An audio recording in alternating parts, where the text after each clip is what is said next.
Hey everybody, welcome back to Gideon Stuff. Today I have a hopefully interesting video, and I just want to talk a little bit about button locks because they're all the rage these days, and I just got in this new one. And we're actually going to be doing some disassembly on this guy here. But I wanted to talk about button locks and give my opinions on them. So, I think button locks are a lot of fun. As far as fidgetability goes, really fun. However, I must admit, I am not the hugest button lock fan from just a user standpoint. I don't know why, but button locks just have never really been something I've super enjoyed. So, I guess something I have to say before all of this, let's introduce the knives. This is the Sarge Knives 824. I have a review on this. You should definitely check it out. It's a pretty cool little knife. This is the CRKT Titac 2. This is an interesting knife. This is a Brian Ty design. Very interesting. And then this is the Kizer Begleiter XL button lock. So, something that bugs me about a lot of button locks is the stick. So this is an $80 knife. And yeah, that button stick on this guy is pretty dramatic. If you look at this knife, a little bit, actually hardly any. And this knife, this cheapo little knife, basically none. So button locks are super fun to play with. Really good on a fidget factor situation. But as for use, you know, I'm going to be carrying this knife a lot, and I'm going to try and see. There's a big storm blowing outside. I don't know if you guys can hear that, but I'm really going to see if I can notice any distinct advantages of a button lock over, youch, any other type. Hear that stick? Yeah, we're going to try and fix that. This is a great knife, though, in terms of action. I want to talk about this knife here a little bit. This is discontinued, but there's like no detent. You've really got to mean for that blade to come out. Even the thumb studs, if you're not doing it just right, they won't work. But anyways, let's go ahead and take this knife apart and look at it. So, and we'll talk about a little bit about how a button lock works. We can do that while it's open. So what we can see here, this little plunge. Indeed, button locks are sometimes called plunge locks. When I press that, it allows the blade to swing. I release it, and it kind of holds the blade in there. And that's what provides the detent. It's not a traditional detent like a detent ball, but it holds the knife in place, so it is a detent. But yeah, a button lock allows you to get a completely drop shut action, which is awesome. I have been using this knife quite a bit already, actually. I only got this in yesterday. But yes, the button lock, the button stick has become, ouch, just cut my table. We're going to take it apart and see if we can do anything about that, and we'll just look at what the internals of a button lock are like. So, let's grab my bits here, my driver. Pretty sure this is going to be a T8 pivot. Yes. Oh, by the way, before we start, everything's centered up perfectly. This knife feels very solid. The lockup is really great. So if I don't screw everything up by doing this, don't think I will, but you know, you can never be too safe. Ooh, wow, that really introduced a lot of yeah, you can see here that spring that's in the button is already pushing the knife apart. Get out of there, pivot. There we go. I have to be careful. Are these T8s as well? Yes. Oh, that's awesome. That is very awesome. So the reason I want to take this knife apart is maybe do something about that lock stick, but also I want to do some customizations to this knife, which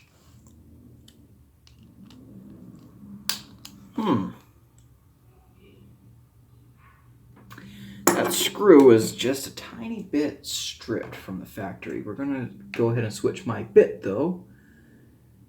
And yeah, this bit I think this is a newer bit, so it should have a little more teeth gravitude. Yikes, that is not pretty.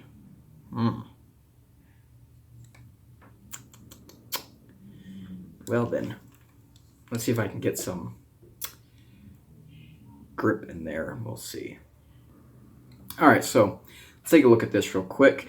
That one screw on that side is being difficult, which makes me mad. I've had problems with Kizer and their screws in the past, but we'll see if I can get through it.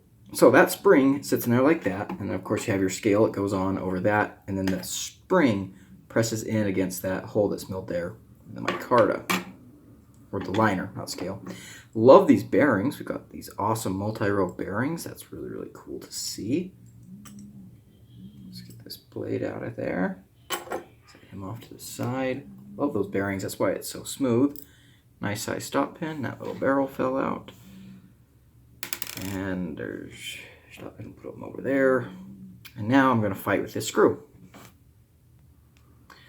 All right, I finally got it out.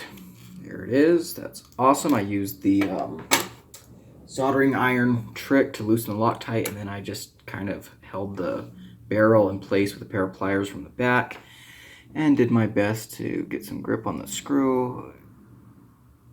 You can see it right there, a little bit stripped out. That's okay. We got a part in the end. So now we're ready for customizing, and I will film myself putting it back together.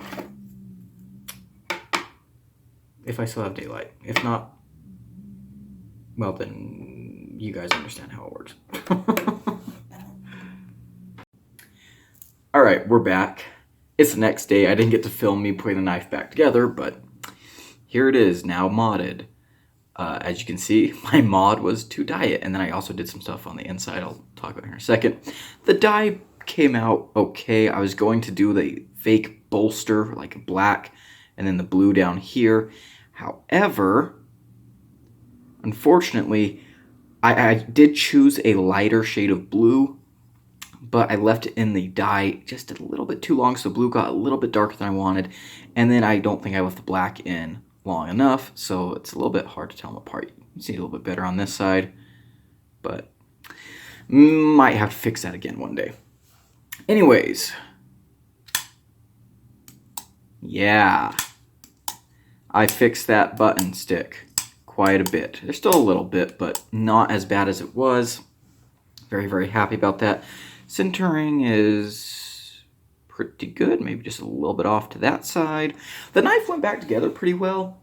I felt like these screws here were not tooled particularly well. So the pivot was definitely a T8, but these, I was swapping between T8 and T9 for some of these body screws because, I don't know, both of them kind of worked, but didn't like fit in there completely. It just, a little bit weird, but we got back together and no problems.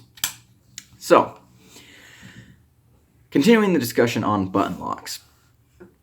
Why I have mixed feelings about them. They're really fun to fidget with. No doubt about that. Very, very fidgety. However, I don't think they have a good degree of longevity. In my experience, button locks wear out fairly quickly, and they develop problems. You can, most button locks I've handled, I will say, I've been enjoying this one because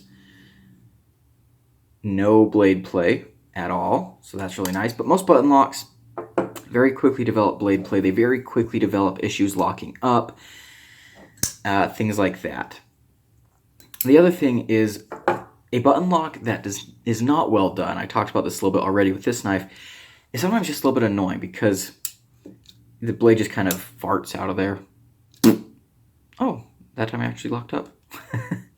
But you know, on this knife here, this is a cool fidget knife, but I would not EDC this ever because it just not the best deployment.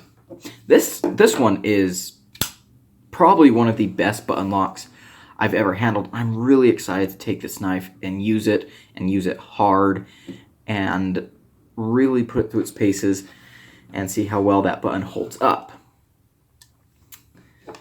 But by and large, I think Buttonlocks are fantastic for fidget knives.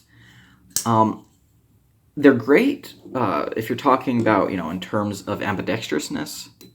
Lefties can use a button lock the same as righties. And I must say, I actually think that button locks are actually a little bit nicer left-handed. This is another one of my complaints with button locks. Is when you open it, and you use it and stuff, like if you're just fidgeting, excellent placement for your thumb. But if you use a knife, you have it in this grip here, been using the knife, you go to close it.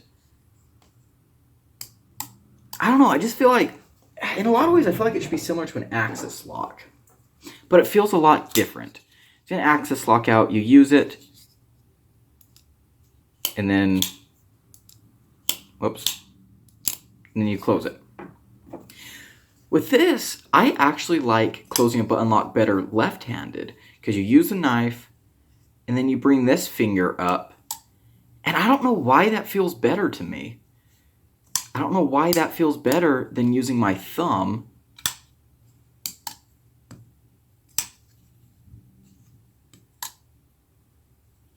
I don't know. I think it's because you get more of a grip. If you're closing it with your finger, you can hold it more like this.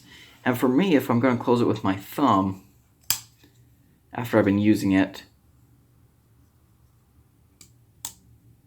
I guess I can do that, but that just doesn't feel entirely right. I don't know. I'll probably do an update to this video after I've been carrying this knife a lot and see what I feel like. It also might just be that this knife is a little bit big. Let's try on something smaller. Use a knife.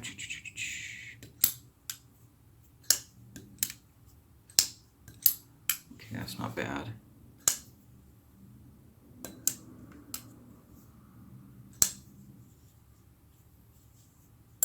I don't know, I still prefer the index finger. That's really weird. It's really, really weird, but, there we go. I just wanted to make this video to kind of disassemble a button lock, talk a little bit about my preferences with the button lock. Like I said, I did review this knife, but I didn't carry it a whole lot before I reviewed it. This knife I'm going to test extensively, and during the review of this, I'll talk about how my experiences with button locks have gone.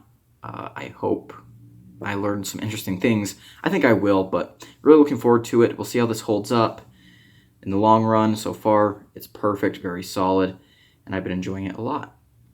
As you can tell, I've only had it for like 20 hours before I dyed it blue. But anyways, I've been Gideon. Like, comment, subscribe below, and I'll see you in the next one.